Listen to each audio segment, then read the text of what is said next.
Huu ni mwezi wa Qur'an. Kama mlivyojitokeza waandishi kwa wingi wenu hapa, mnaipenda kheri, mnaipenda Qur'an. Nawe Mtanzania popote ulipo, tarehe 7 acha shughuli, ni holiday ya Qur'ani, ni mapumziko ya Qur'ani. Njoo pale usikilize Qur'ani inavyosomwa. Nisimalize utamu. Njoo tarehe 7 uone taasisi ya Ashabul Kahfi ina mengi imekuandalia. Baada ya utangulizi huo wa kumhimidi Allah na kutaka sala na salam zimfikie Nabiullah Muhammad sallallahu alaihi wasallam, nichukue nafasi hii kabisa kuwashukuru waandishi wa habari ambao wamejitokeza kwa wingi kabisa kuja kuungana na taasisi yenu pendwa kabisa ya Ashabil Kahfi Islamic Center ambayo ipo katika nchi yetu hii ya Tanzania, katika mkoa wetu huu wa Dar es Salaam, katika wilaya pendwa ya Temeke na katika kata yetu ya Yombo Vituka Malawi kwa Chaurembo. Leo tukiwa katika mwezi mtukufu wa Ramadhan, na tunajua katika mwezi mtukufu wa Ramadhan majambo ni mengi. Sasa tumewaita katika kadhia nzima ya mashindano ya Ashabil Kahfi Islamic Center ambayo yalitarajiwa kufanyika tarehe 21 ya mwezi wa pili 2026, yakasogezwa mbele. Kwa hiyo kuna mambo kama matatu tunatakiwa tuyaweke sawa. Kabla ya kuanza, nianze na utambulisho. Aliyoko kuliani kwangu ni mwakilishi kutoka Singida, kutoka taasisi ya Rajai Foundation ambayo ndiyo sponsor wakuu katika mashindano haya. Aliyoko kuliani kwangu ni mwakilishi kutoka katika mkoa wa Singida, kutokea taasisi ya Rajai Foundation ambayo kwa mwaka huu ndio watakuwa main sponsor wa mashindano yetu haya ya 11 ya mkoa wa Dar es Salaam. Anayefuata kuliani kwangu, huyu ndio katibu wa taasisi ya Ashabil Kahfi. Sijawataja majina, kila mmoja atajitambulisha kwa nafasi yake. Ndio katibu mtendaji wa taasisi nzima ya Ashabil Kahfi. Aliyoko kushotoni kwangu, huyu ndio mratibu kamati kuu ya mashindano, katibu na mratibu wa kamati kuu ya mashindano, lakini ndio mwenye kitengo cha tahfidhul Qur'ani cha madrasatu Ashabil Kahfi. Wa mwisho ni mwanaharakati, mdau, mkereketwa, mwanachama, mwenyeji katika taasisi ya Ashabil Kahfi, naye atakuwa na uhamasishaji wa mashindano haya kwa siku hii ya leo. Kwa taarifu hiyo sasa, nadhani waandishi wa habari mmeona namna gani Ashabul Kahfi sasa imekamilika hapa katika eneo hili la Ilala, katika msikiti huu wa Taqwa, katika kuhudhurisha nini kitakachosemwa. Kwanza nianze na nukta ya kwanza. Sisi ndio wenye mkoa, Ashabil Kahfi ndio wenye mkoa wao. Unajua Mheshimiwa Mama Samia Suluhu Hassan yeye ndio mwenye nchi yake katika swala la kiserikali, lakini ukija katika swala la kidini, Samahatu Mufti Abubakar ibn Zubair ibn Wambwana yeye ndio mwenye nchi yake. Hivyo hivyo ukija kimkoa katika serikali, Mheshimiwa Charamila ndio mwenye mkoa wake, na Mheshimiwa Alhaj Sheikh ambaye ni Sheikh wetu wa mkoa Alhadi Alwalid ndio mwenye mkoa wake. Sasa ukija katika swala la mashindano ya Qur'an, Ashabil Kahfi Islamic Center ndio wenye mkoa wao. Kwa hiyo hata wote wanaofanya mashindano ya Qur'ani walioko katika mkoa, sisi ndio wenyeji wao. Mashindano ambayo alhamdulillah yamepita Bi Aisha Sururu, Mwenyezi Mungu amhifadhi, na yameenda vizuri alhamdulillah, yako ndani ya mkoa wa Dar es Salaam na ni mashindano ya kitaifa, sisi ndio wenyeji wao. Mashindano yatakayofanyika tarehe 1 ya Sheikh Nuruddin Kishki yatafanyika ndani ya mkoa wa Dar es Salaam, na sisi wa Ashabil Kahfi ndio wenye mkoa wetu, tunamkaribisha naye, ambaye yatakuja mashindano ya Sheikh Kaporo ambaye atafanyika ndani ya mkoa wa Dar es Salaam. Kwa hiyo atafanyika ndani ya mkoa wetu kimashindano, sisi ndio wenye mkoa. Kwa hiyo kama ni wenye mkoa lazima tuzungumze kimkoa. Kwa hiyo leo tupo hapa katika kuhabarisha habari ambayo iliakhirishwa. Sasa kukatokea sintofahamu, maswali mawili matatu, kulikoni? Ashabil Kahfi tupo mbele yenu watazamaji duniani mnavyotutazama na katika nchi yetu pendwa ya Tanzania. Nianze na nukta ya kwanza. Nukta ya kwanza, taharuki isije kwamba mashindano hayapo. Mashindano yamesogezwa mbele. Lakini kwa nini taarifa ghafla? Tutalisemea hilo, ni kwa nini taarifa ghafla. Tuna habari gani baada ya hapo? Sasa mtatusikiliza. Ashabul Kahfi ni taasisi ambayo ni pendwa kwa jamii ya Kitanzania kwa sababu mambo yao huyafanya kwa uwazi, mambo yao huyafanya kwa hekima, mambo yao huyafanya kwa busara, mambo yao huyafanya kwa kushauriana. Kwa mantiki hiyo sasa, kutokana na kufanya kwa busara, kwa hekima, kwa kushauriwa, kufata miongozo, kufata ile amani na utulivu, kulitokea mambo ambayo tulishauriwa na wadau wetu wa Qur'an, wakiwemo Rajai Foundation ambao ndio wadhamini wakuu wa haya mashindano, lakini kutokea kwa Mheshimiwa Samaha Mufti ambayo yeye ndio atakayekuwa mgeni rasmi katika mashindano yetu hayo, na tayari mwaliko anao na Aisha liridhia. Kwa hiyo hapa tupo live na tunalizungumza hili, kila mmoja analisikia.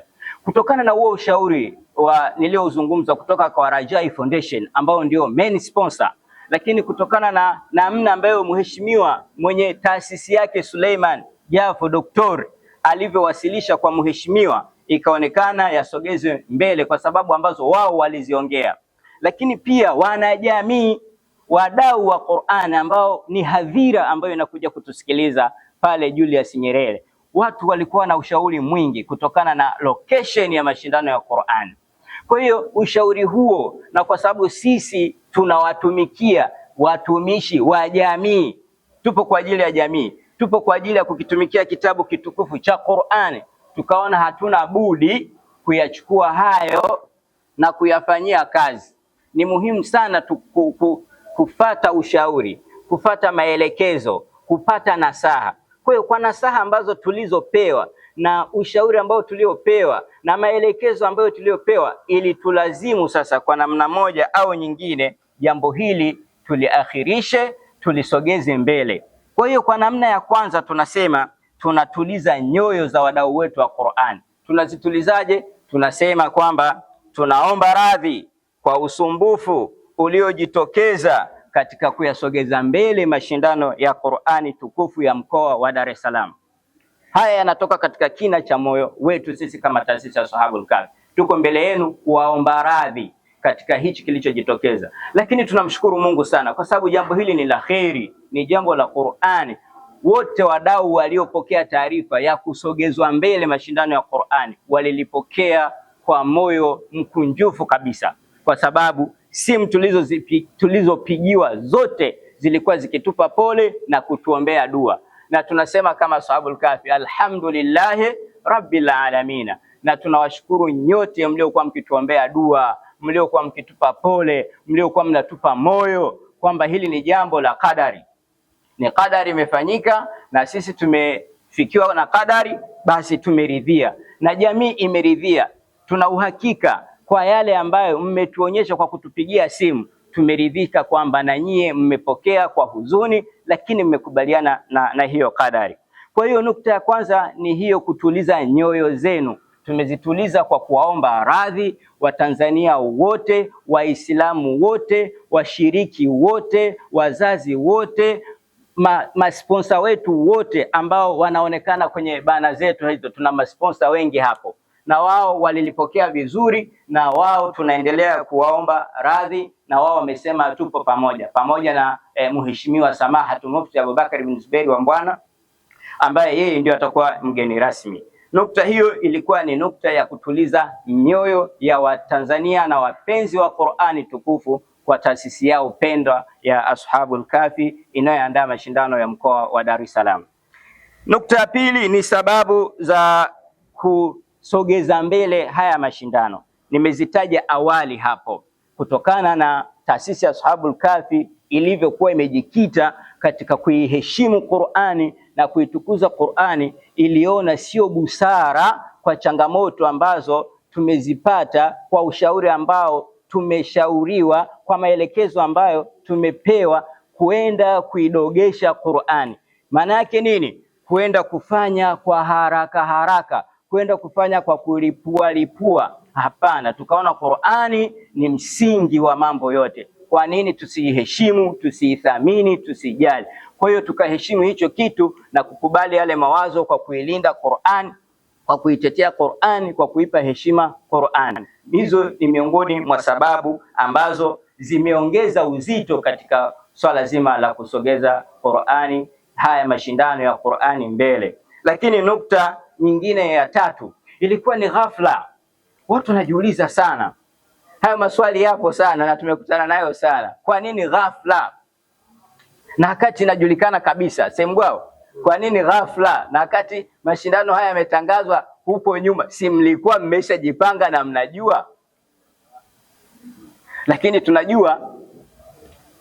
tunajua kabisa kuna wakati mtu unaweza ukawa umeshajiandaa kutoka nyumbani na unajua ulishakuwa kamiligado kama vijana wanavyosema, lakini sio mgoa ametoka amefika mbele anaangalia mfukoni kwake haoni nini? Haoni simu. Ulikuwa umejiandaa, ulikuwa hujajiandaa?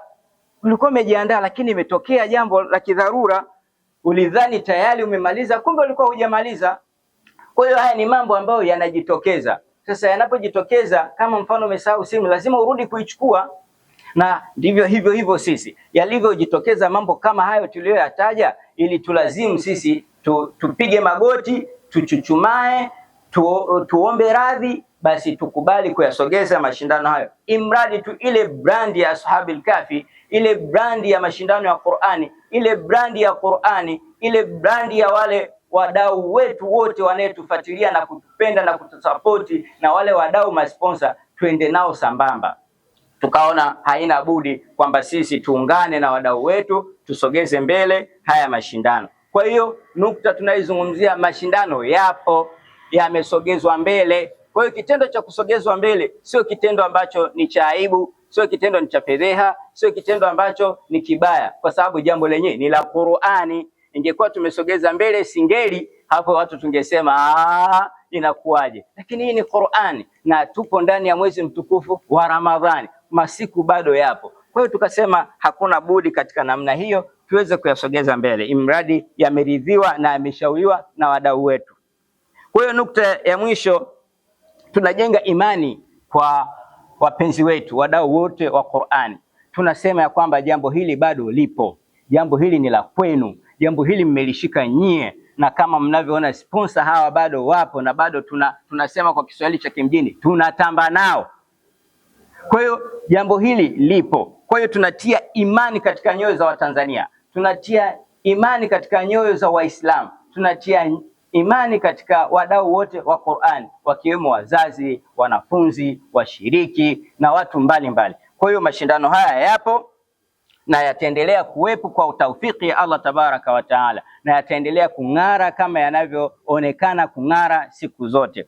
Kwa hiyo tukasema katika hili lazima tulizungumzie, kwa sababu sisi ndio wenyewe wenye mkoa wao katika mashindano ya Qur'ani, lazima tujisemee wenyewe, na sisi ndio wasemaji wakuu. Kama ilivyo kwenye BAKWATA msemaji mkuu ni mufti, katika serikali msemaji mkuu ni Mheshimiwa Mama Samia Suluhu Hassan. Kwa hiyo katika kila namna kuna usemaji, na sisi kama mashindano ya mkoa wa Dar es Salaam, sisi ndio wasemaji wenyewe. Kwa hiyo yakisemwa mengine tofauti na haya tunayosema sisi, hao sio wasemaji, hao ni wapambe ambao wanaungana na sisi katika kusema, lakini usemaji ambao ni wa halali, usemaji ambao unakubalika ni huu ambao tupo nao leo katika conference hii ya nyie watu wa media ambao mmejitokeza kuja kusikiliza na kuja kuona namna gani jambo litakaloenda. Hitimisho kwa nafasi yangu mimi kama mwenyekiti, watu wengine wanasema ile kama kafu tashbihu, watu wasipende kuitumia, aende mtu direct kusema mwenyekiti, lakini tunaweza tukatumia. Nikisema mwenyekiti wa taasisi ya Ashabul Kahfi Haruna Mustafa Mbese, hili jambo ambalo tayari tumelitia media kuja kulizungumzia ni jambo kubwa sana, kama tulivyosema ni jambo la kimkoa. Kwa hiyo upokeaji wake lazima uwe makini sana katika namna ambayo mwasilishaji amewasilisha na namna gani mapokeo yatakavyokuwa. Lakini kutokana na ile usogezwaji mbele wa mashindano tulivyosogeza mbele na jamii ilivyopokea, tunaamini kabisa hata hivi leo ambayo tumewaita waandishi kufikisha habari hii kwa wanajamii, mapokeo yatakuwa ni mazuri kabisa, na tunatarajia kwamba siku hiyo tutakayeitangaza hapa kupitia katibu wangu kutafurika, na tuseme kabisa tunakuja kivingine. Semgwao, tunakuja kivingine. Naona hapa Azam TV wapo, ichukueni hii Azam TV na media zote hapa, naona watu wamekamilika na tuko live. na watu wa magazeti wapo hapa. Tunakuja kivingine na tunataka kusema kuahirisha kwetu, kusogeza mbele kwetu kulikuwa kuna baraka kubwa sana. Kwa nini? Miongoni mwa mambo ambayo tutakuja kuyaonyesha siku hiyo, watu watasema kweli Ashabul Kahfi walikuwa wana haki ya kusikiliza wadau wao kusogeza mbele hayo mashindano. Tuna surprise nyingi sana, lakini hasa walimu wa madrasa tunaenda kuwafuta machozi walimu wa madrasa. Takbiri. Tunaenda kuwafuta nini? Machozi walimu wa madrasa. Tunataka kuwahakikishia na kumwomba Allah Tabaraka wa Taala atuwezeshe katika hili ambalo tumelidhamiria kwenda kulifanya. Tumepata sponsor kubwa sana na wadau wametukubali, ikiwemo mdau mkubwa wa Rajai Foundation, taasisi makini sana, taasisi kubwa sana ambayo mwakilishi kapanda ndege jana na kaingia hapa. Leo tunaye hapa ndani ya conference hii na atasema yeye kama mdhamini mkuu wa haya mashindano ya 11 kutoka Singida ya Rajai Foundation. Kwa hiyo tunasema tutaenda kufanya kitu kikubwa na atasema yatafanyika wapi mratibu hapa, kwa sababu kitu kinachoenda kufanyika katika huo ukumbi, picha ninazo hapa. Sehemu gani nikikuonyesha na nyie utasema kweli mna haki kusikiliza wadau wenu na kuyasogeza mbele. Nisichukue muda mrefu sana kwa sababu hii ni conference. Hatuhitaji kufanya kama mawaidha au kufanya nini, ni habari tu, umma ujue kitu gani kinaendelea, ilitokea nini, kuna nini na nini kitaendelea. Ni mambo matatu: kulitokea nini, kiko nini sasa hivi na kitu gani kitaendelea. Kwa hiyo mimi nimejaribu kueleza hayo na nadhani ameeleweka. Basi nisichukue muda mrefu sana, sasa nimpishe katibu wa kamati kuu ya mashindano aweze kujitambulisha na aweze kutoa sasa uelekeo mzima wa haya mashindano yatakuwaje na itakuwa ni nini na nini. Na nashukuru sana kwa kunisikiliza waandishi wa habari. Naomba kuwasilisha maudhui hii na sasa nimkaribishe katibu wangu. Bismillahirrahmanirrahim. Alhamdulillah thumma salatu wassalamu ala rasulillah Muhammad sallallahu alayhi wasallam. Baada kumshukuru Allah subhanahu wa ta'ala na kumtakia ziada za khairi mtume Muhammad sallallahu alayhi wasallam. Naitwa Asa Khamisi Salum, ni katibu wa mashindano ya kuhifadhi Qur'ani tukufu, mashindano ya mkoa wa Dar es Salaam yanaandaliwa na taasisi ya Ashabul Kahfi Islamic Center. Kama alivyotangulia kusema mwenyekiti, mimi sitokuwa na mengi isipokuwa kikubwa ni kuweza kutangaza rasmi mashindano yetu ya 11 ya kuhifadhi Qur'ani ya mkoa wa Dar es Salaam. Kutokana na kuhairishwa kwake, sasa tayari tumeshajipanga na kuweza kujua tarehe gani ambayo tutaweza kuyafanya mashindano hayo. Tusikilize vizuri wadau wa Qur'ani ili tuweze kuelewa na kuweza kuyachukua yale ambayo tunayasikia. Siku ya tarehe 17, siku ya tarehe 7 mwezi wa 3 2026, tarehe 7 mwezi wa 3 2026 ndio yatakuwa kilele cha mashindano ya kuhifadhi Qur'ani tukufu, mashindano ya mkoa wa Dar es Salaam.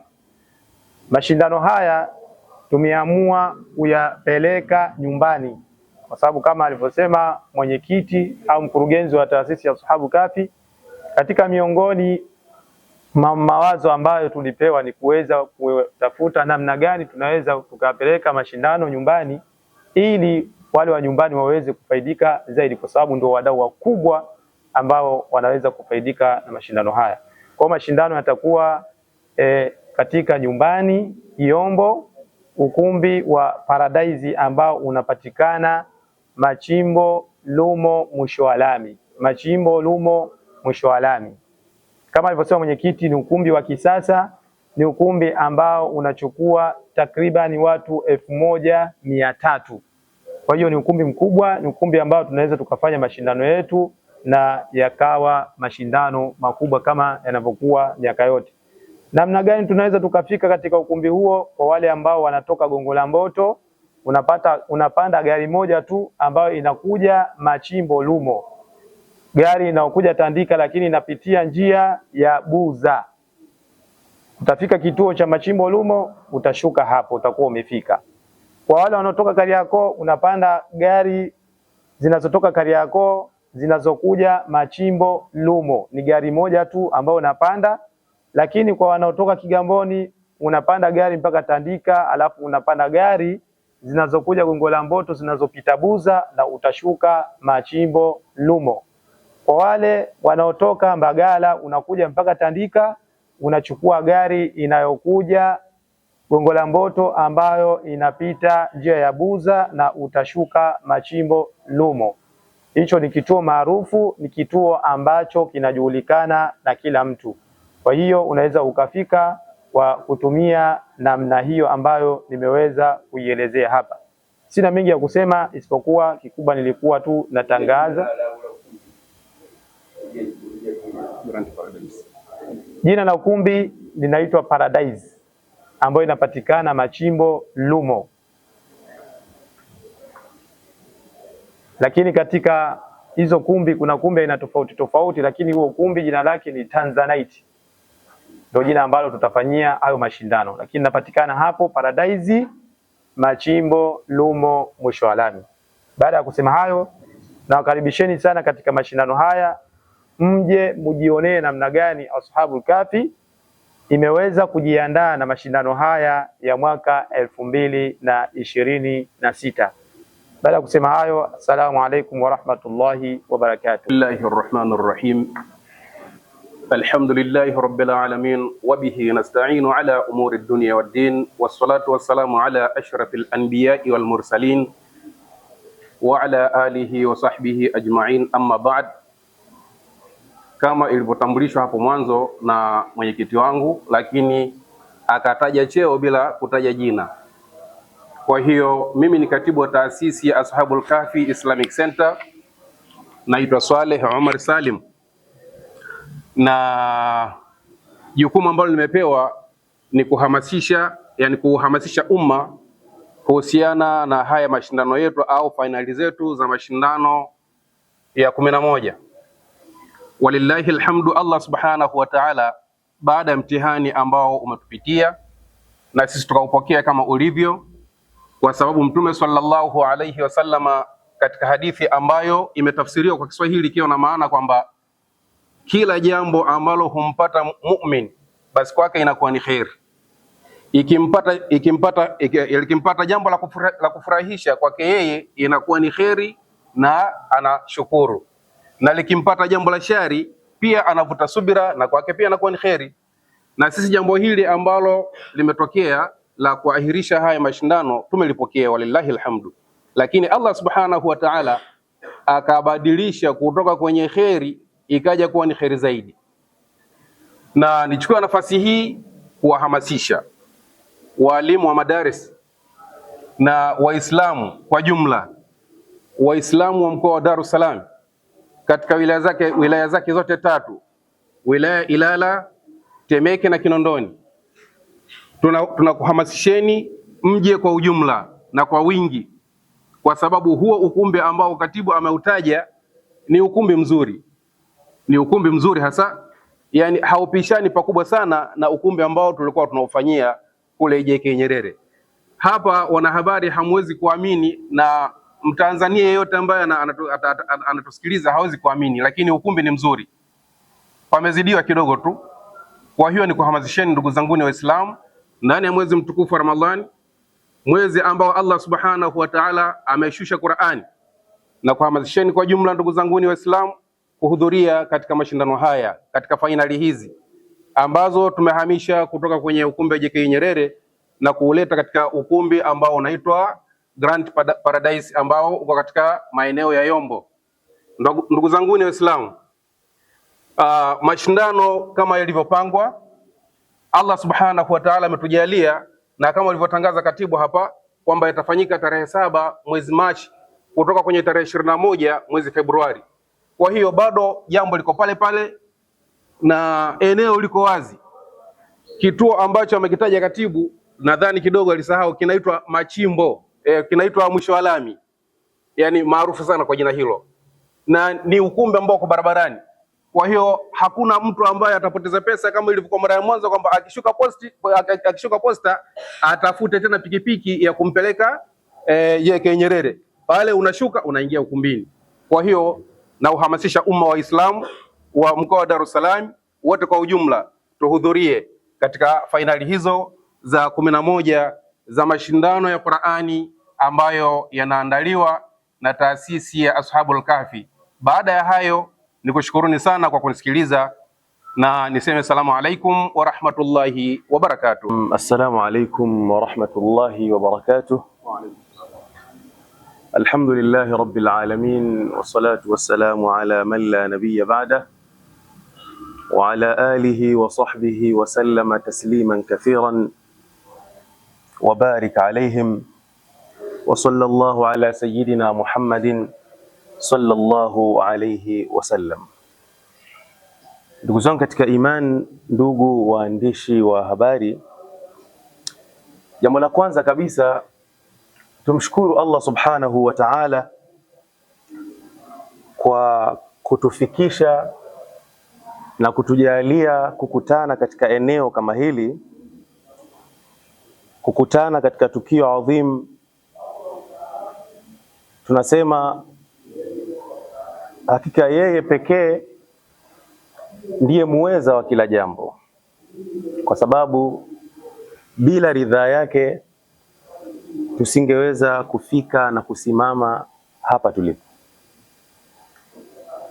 Lakini vile vile jambo la pili, tunatoa shukrani kwa wale wote ambao wameweza kushiriki kufanikisha maandalizi haya au tukio hili kwa namna moja ama nyingine. Allah subhanahu wa ta'ala atawalipa katika kheri zake, lakini vile vile tunawaombea aweke mbali na shari alizowaandikia.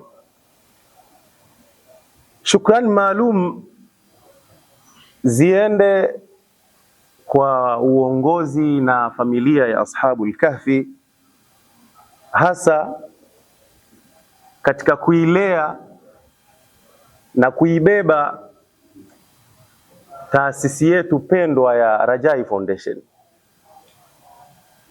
Kwa nini iwe hivyo? Mwanzo kabisa, wakati haijajulikana kuwa Rajai Foundation, tulikuwa chini ya usimamizi wa Ashabul Kahfi, ambao wao walitupa imani na wakaona fika kwamba tunaweza kuwa katika upande wao, na wakatupa nafasi ya kusimama, tukaweza kusimama mpaka leo tukatambulika kwa jina la Rajai Foundation. Lakini vile vile katika hili mchango wao ni mkubwa sana, si wa kupuuzwa hata mara moja. Ni mchango wenye thamani kubwa katika safari ya taasisi hii ya Rajai Foundation. Lakini vile vile katika mazungumzo ya mkurugenzi wa Ashabul Kahfi, amezungumzia kunako kupangwa tarehe mpya ya mashindano ambayo tarehe yake ilishakwisha kupangwa. Hata hivyo, kwa kuliweka sawa pia zaidi, baada ya mashauriano marefu kidogo ya taasisi ya Rajai Foundation na mkurugenzi wa Ashabul Kahfi, ikaonekana busara vyema kuiahirisha tarehe ile ambayo ilipangwa hapo awali. Na uamuzi huo haukuwa ni wa kubahatisha. Kwa sababu gani? Kulikuwa na lengo la kulifanya jambo hili liwe na uzito zaidi, liwe na maandalizi bora zaidi, lakini vile vile liwe na matokeo mazuri yenye athari chanya katika jamii inayotuzunguka. Hiyo ndio ilikuwa maana sahihi. Lakini vile vile dhamira yetu hasa kama Rajai Foundation, dhamira yetu kuu ni kuhakikisha kuwa tukio hili adhim linakuwa chachu ya mabadiliko, hasa mabadiliko ya jamii, ya vijana, walezi pamoja na watoto. Lakini vile vile tunatamani sana kuona matokeo haya yatakayopatikana yatagusa nyoyo za watu na kuleta manufaa ya kudumu katika jamii. Hilo ndio ilikuwa lengo. Na kama alivyosema mwalimu Mfano mzuri wa hilo ni kuwainua walimu wa madaris mbalimbali, kuwainua walimu, kuwaenzi, kuwatia moyo zaidi na zaidi,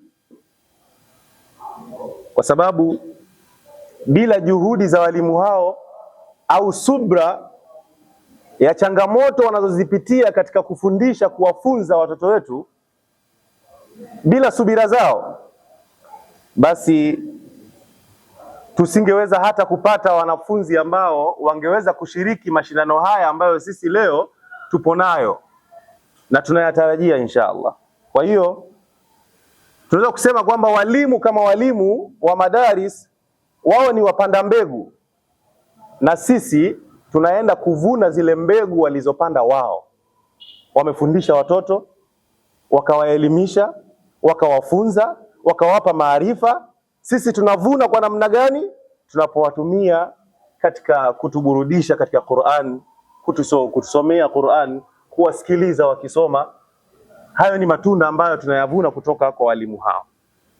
Kwa hiyo tunaweza kusema ya kwamba wao wamepanda mbegu nzuri na sisi tunaivuna mbegu hiyo kwa kuwafuta jasho, lakini vile vile kwa kuwaongezea juhudi za kutoa maarifa, kuwaongezea wale vijana wetu ambao wanawafunza.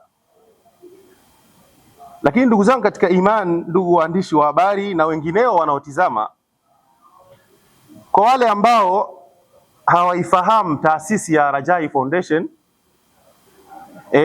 ni taasisi ambayo makao yake makuu yapo Singida mjini, ambayo ilianzishwa miaka kadhaa michache nyuma iliyopita, na taasisi hii inaongozwa au ilianzishwa na mwenyekiti wake ambaye ni Rajab Juma almaruf Eden Rajab. Ni kiongozi mwenye maono, hasa mwenye dhamira ya kuona elimu na maendeleo ya kijamii vikikua kwa msingi wa maadili na heshima. Na ndio maana leo tuko hapa, tumeweza kusapoti mashindano kama haya. Lengo ni kukuza vipaji pamoja na elimu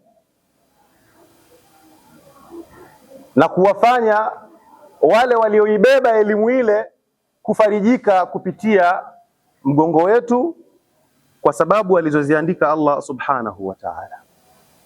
Lakini vile vile tufahamu jambo moja, Rajai Foundation pamoja na Ashabul Kahfi kufanya jambo kama hili na wengineo ambao wameweza kushiriki katika wadhamini, kufanya mambo kama haya si kwa sababu ya kutafuta umaarufu au si kwa sababu ya kutafuta sifa,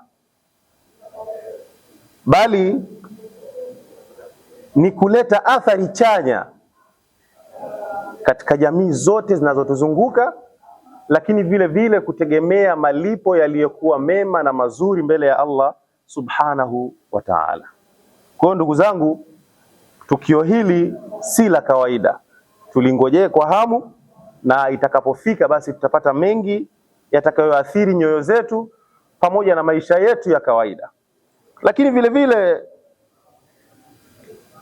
huu ni mwanzo wa safari mpya, tukimaanisha kwamba ni alama ya mshikamano. Kuungana taasisi moja na taasisi nyingine kufanya jambo ni alama ya nini? Ya mshikamano. Leo wametokea wadhamini sehemu tofauti tofauti, akiwemo Rajai Foundation, wakadhamini mashindano haya. Si wao pekee ndo wanatakiwa kufanya hivi mara kwa mara, kila mmoja anaruhusiwa kufanya. Hiyo ndiyo maana halisi ya mshikamano, kila mmoja anaruhusiwa kufanya. Na kuchangia chochote si mpaka uwe na pesa, uwe na vitu vingi, uwe na mali nyingi, hapana. Hauna cha kushirikiana kupitia pesa, tumia mawazo yako, washauri watu, fanyeni hivi, fanyeni hivi, fanyeni hivi, jambo linakuwa. Na wewe unakuwa katika wadhamini wa mawazo, akili yako inatumika katika kutatua mambo mbalimbali ambayo yatanufaisha jamii yako inayokuzunguka na kizazi kijacho na kunufaisha umma kwa ujumla. Hata wanachuoni wanasema laisa shartan an yakuna rizqu mala, si lazima riziki iwe ni mali.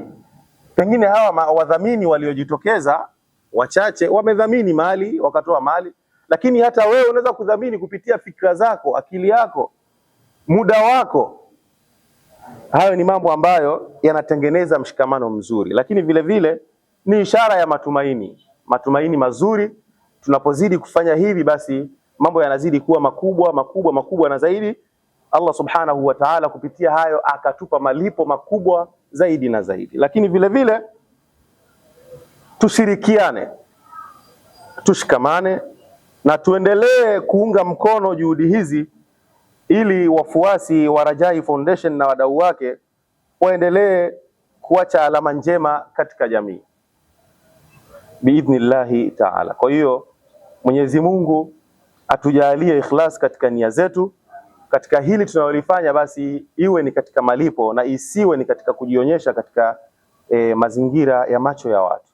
Lakini vile vile abariki juhudi zetu kuanzia Ashabul Kahfi na wengine waandishi wa habari na wengine watakaopokea maneno haya yaliyozungumzwa, basi wayapokee katika nia njema, lakini na ayafanye matokeo ya tukio hili kuwa ni ya kheri na manufaa makubwa kwa umma, vile vile kwa taifa kiujumla. Wassalamu alaikum wa rahmatullahi wa barakatuhu. Dumtum fi riayati llahi wa amni. Assalamu alaikum wa rahmatullahi wa barakatuh. Nichukua fursa hii kushukuru uongozi wa Ashabul Kahfi Islamic Center, lakini pia nitakuwa mchoyo wa fadhila nisiposhukuru waandishi wa habari kwa wingi wenu. Nyie pia ni masponsa, hilo naomba mlifahamu, kwa sababu mko hapa kuhabarisha umma, kuujuza umma, na mmeitikia kwa wingi zaidi ya vyombo vya habari 10, na kwa wingi wenu siwezi kuhesabu. Mimi niko hapa kukuhabarisheni, kukujuzeni kuhusu mashindano haya. Kuna mambo mengi kiukweli yameandaliwa. Kama nilivyojitokeza mwanzo na kuhamasisha, sisiti, sioni ajizi au sioni fedhea kuhamasisha tena. Lakini kabla ya kusema yaliyopo, nitaanza na aya ya Mwenyezi Mungu inasema, asa an tuhibbu shay'an wa huwa sharrun lakum wa asa an takrahu shay'an wa huwa khairun lakum. Huenda ukalipenda jambo likawa lina shari kwako, na huenda ukalichukia jambo likawa lina kheri kwako. Tulikuwa tumepanga, lakini kile tulichokipanga, tarehe tulioipanga, Allah hakukusudia au Allah hakutia wepesi jambo lifanyike katika tarehe hiyo. Kuna mengi sisi kama binadamu hatujui kwa nini, lakini Allah anajua. Muhimu zaidi, ile tarehe iliyopangwa ni sisi kuwa tayari. Naomba niwajuze wa Tanzania, nadhani sehemu nyingi, mashindano mengi, mnaenda mnaona wanafunzi wanapata zawadi. Mashindano ya Ashabul Kahfi Islamic Center, wanafunzi hawatopata zawadi, bali watamiminiwa zawadi. Kuna kupata na kumiminiwa. Kumiminiwa ni kitu kingi sana. Kwa hiyo taasisi ya Ashabul Kahfi imeandaa zawadi nono kwa washindi. Sio mshindi anakuja anaondoka na 500,000, hapana. Ni hela ambayo baba, mwalimu, utapoipokea mtoto wako kashinda, mmefunga hesabu ya sikukuu. Hilo la kwanza. La pili, ukumbi uliopo, kama tunavyojua historia ya taasisi ya Ashabul Kahfi Islamic Center, mwanzo wa mashindano ulipoanza umekuwa ukizingatia kutokana na mwitikio wa watu. Kadri watu wanavyozidi, na wao huenda kutafuta sehemu munasib kutokana na idadi ya watu. Kwa wale waliotufuatilia mashindano yaliyopita, nanyi waandishi mtakuwa mashahidi kwamba hata ukumbi mwaka jana ulihemewa na ulizidiwa. Kwa hiyo mwaka huu, moja ya kigezo pia kilichosababisha, waliona ni muhimu kutafuta eneo. Kwa hiyo mbeleni, Allah akitupa uzima, msishangae na sisi tukafika sehemu kubwa, yani kama maviwanja na nini huko, kwa sababu taasisi Ashabul Kahfi Walillahi alhamdu, imekuwa na mwitikio wa jamii, mwitikio ulio mzuri. Kwa hiyo niwaombe wa Tanzania tujitokeze. Kwanza, siku ya mashindano, ndani ya ukumbi wa mashindano zitapatikana dakika kadhaa za mtu unaulizwa swali, ukipata unachukua zawadi. Ni zawadi gani? Njoo, sitokwambia ni zawadi gani. Wahi mapema ukumbini, chukua siti yako, unakula kiyoyozi na IC na usomaji ulio mzuri. Wasomaji waliopo sio watoto wa kubabaisha, mchujo umefanyika kweli kweli. Lakini walimu wale ambao watoto hao hawajashiriki madrasa nyingine, leteni watoto wenu wapate kuhamasika. Walimu watashikwa mkono, walimu watainuliwa. Tushazoea, tunaenda nasikia mwanafunzi kapata nafasi ya hija, mwalimu umebaki pale, pasipoti unaenda kuiweka ukiangalia kama kitambulisho. Lakini taasisi ya Ashabul Kahfi Islamic Center kushirikiana pamoja na mdhamini mkuu, main sponsor Rajai Foundation, wanaenda kumfuta mwalimu machozi. Tena hataki kumfuta ili baadaye aliye tena, anafutwa kabisa, hataki ile akitoki kitu. Nadhani tumeelewana. Kwa hiyo walimu, hii ni fursa yenu, jifua kweli kweli mpaka tarehe 7 mtoto akija pale aondoke na zawadi. Lakini sambamba na hilo, imezingatiwa kwamba sehemu ambayo ni rahisi kufikika. Zamani ilikuwa ukifika sehemu upande tena gari, huko kwenye mashindano mtu anakupigia huku. Kwa hiyo tumezingatia, ukishuka umeingia ukumbini, hakikisha unawahi mapema. Kuna mengi mazuri yameandaliwa kwa ajili yenu. Kuna zawadi mbalimbali kwa wahudhuriaji. Kutakuwa na maswali, ukipata swali utaulizwa swali, ukipata utapata zawadi. Ni zawadi gani? Wahi mapema. Lakini pia niwaombe, tulikuwa na wanafunzi kutoka chuo cha CBE ambao wakiongozwa na Shuaib Padana na Muhsin, wamehamasishana wanafunzi, watakuwepo kwa umoja wao, watatoka. Huu ni mwezi wa Qur'an. Kama mlivyojitokeza waandishi kwa wingi wenu hapa, mnaipenda khairi, mnaipenda Qur'an. Nawe Mtanzania popote ulipo, tarehe 7 acha shughuli, ni holiday ya Qur'ani, ni mapumziko ya Qur'ani. Njoo pale usikilize Qur'ani inavyosomwa. Na kwa bahati nzuri Qur'ani imeteremshwa mwezi wa Ramadhani. Nisiongee mengi, nisimalize utamu. Njoo tarehe 7 uone taasisi Ashabul Kahfi ina mengi imekuandalia. Mimi nitakuwepo, hakikisha na wewe utakuwepo, na waandishi wote watakuwepo. Wassalamu alaikum warahmatullahi